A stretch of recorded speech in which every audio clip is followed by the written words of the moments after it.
Eben Byers seemed to have everything: wealth, prestige, success, a life built to never fall apart.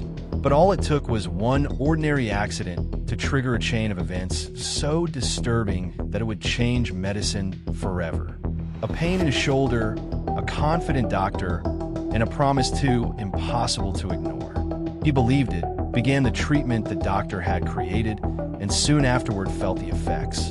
And without realizing it, something inside his own body slowly began to change. What was supposed to be the ultimate cure turned into a silent nightmare. A horror that only revealed its true face when there was no turning back. The story of this millionaire athlete became one of the most terrifying cases of the century. But there's a dark detail that almost nobody knows to this day. And when you discover what really happened to Eben Byers, you may never look at the word miraculous the same way again. Very few people know the true story of Eben Byers. And the most frightening part is that, for a long time, everything in his life seemed perfect. Rich, admired, athletic, a man who appeared immune to failure. But fate is often cruelest to those who seem invincible. It all began with a promise too seductive to ignore. A revolutionary liquid that claimed to restore energy, youth, and health to any man. A simple bottle, a patented formula, a modern miracle. No one imagined it was hiding a death sentence. But how could a seemingly harmless medicine destroy not only a man's body, but his entire humanity?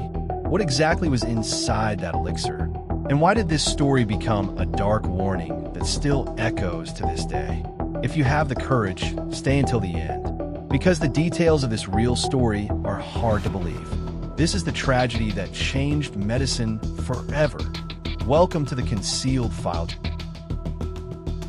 Ebenezer McBurney Byers, or simply Eben Byers, was born in Pittsburgh, Pennsylvania in 1880. The son of a powerful steel industrialist, Eben entered the world surrounded by wealth. His father controlled one of the largest steel companies in the United States, collected works of art, and even presided over a bank. In other words, Eben was born into a life most people could never even dream of having. He studied at the best schools, wore the most expensive clothes of the era, traveled constantly, frequented the most luxurious places, and had access to absolutely everything. But Eben wasn't just the millionaire's son.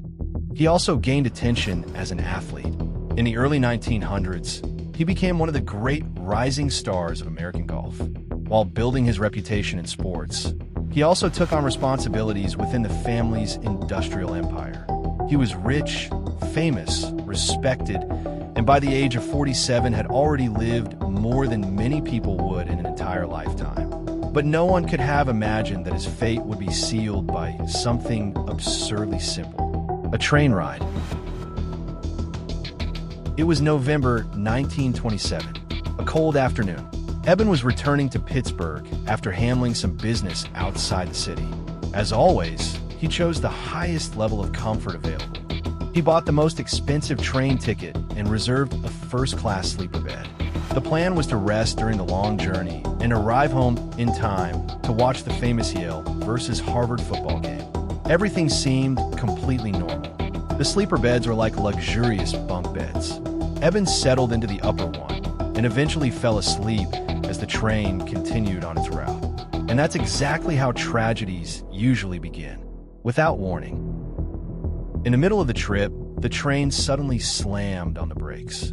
Eben was thrown from the bed and fell from a considerable height.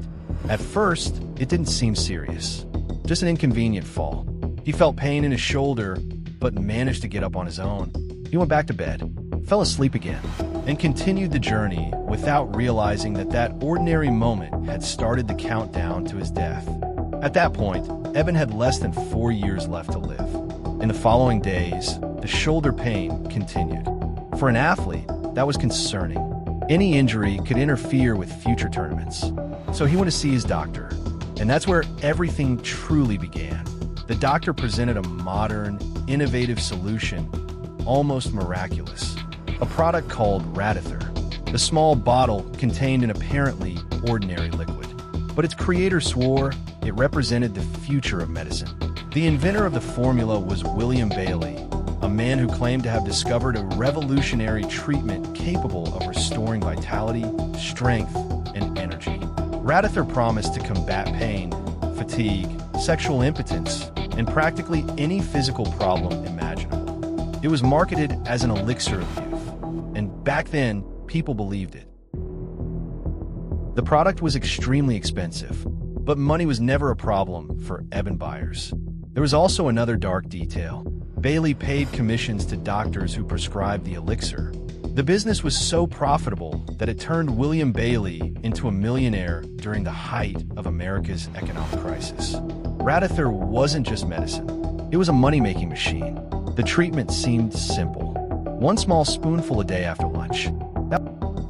Eben began immediately, and the initial effects seemed impressive. The pain disappeared. He felt more energetic, stronger, revitalized. For a 47-year-old man, it felt like a modern miracle bottled up. So Eben began increasing the doses on his own. After all, the more he drank, the better he seemed to feel. Before long, he was consuming absurd quantities of the elixir. There were days when he drank 3 entire bottles. 3 bottles in a single day. Over the course of 3 years, Eben consumed around 1,400 doses. And he only stopped when he noticed something terrifying. The effect had disappeared. The energy was gone. The vitality had vanished. His body began to fail. And by then, it was already too late.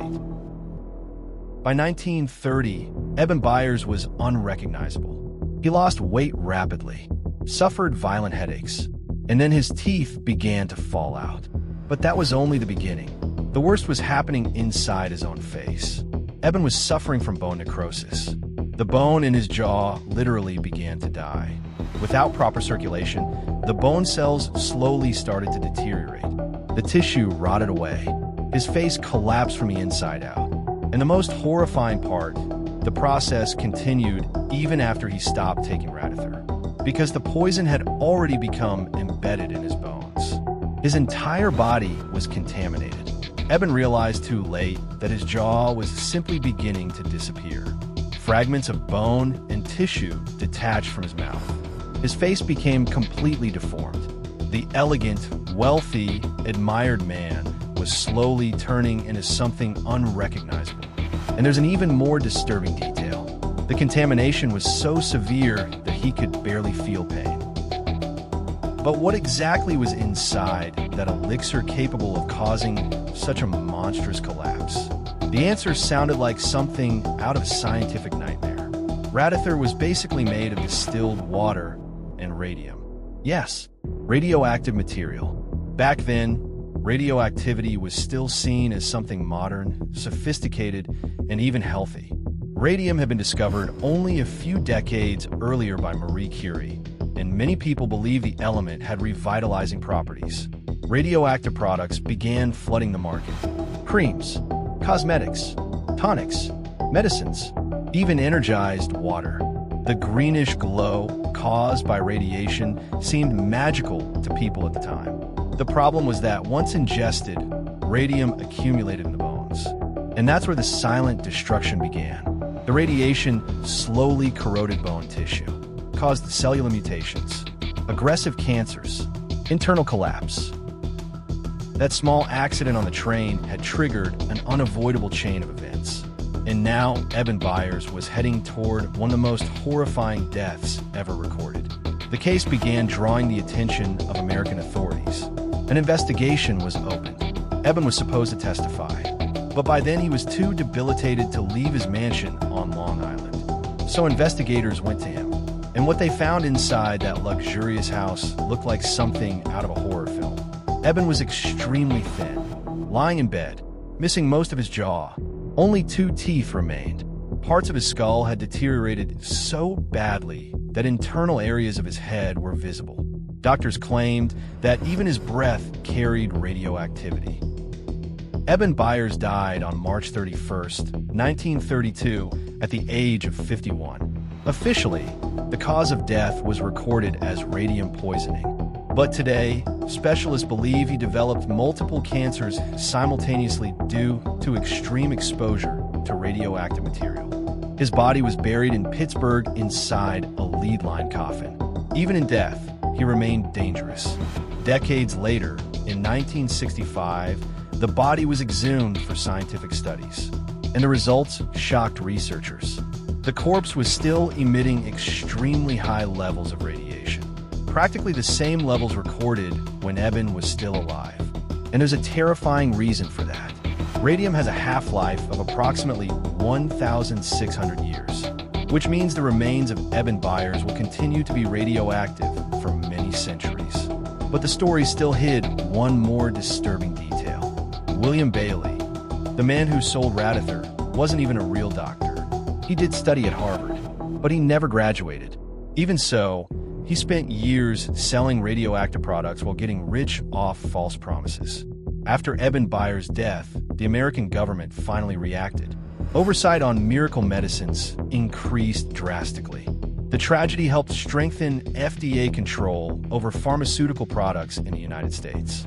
From that point on, new medications faced much stricter regulations before reaching the public. Millions of lives were protected because of the horror endured by Eben Byers. But the price was brutal. Nearly a century has passed since his death, and it will still take many more centuries before the contents of that coffin stop emitting radiation. It all began with a simple fall on a train, and ended with a man being slowly destroyed by an elixir that promised eternal vitality. Because in the end, not all the money in the world could save him from his own poison. Leave a comment below if you already knew the shocking story of Eben Byers. Don't forget to like the video and subscribe to the channel so you won't miss the next video, the next chapter of truth. See you soon.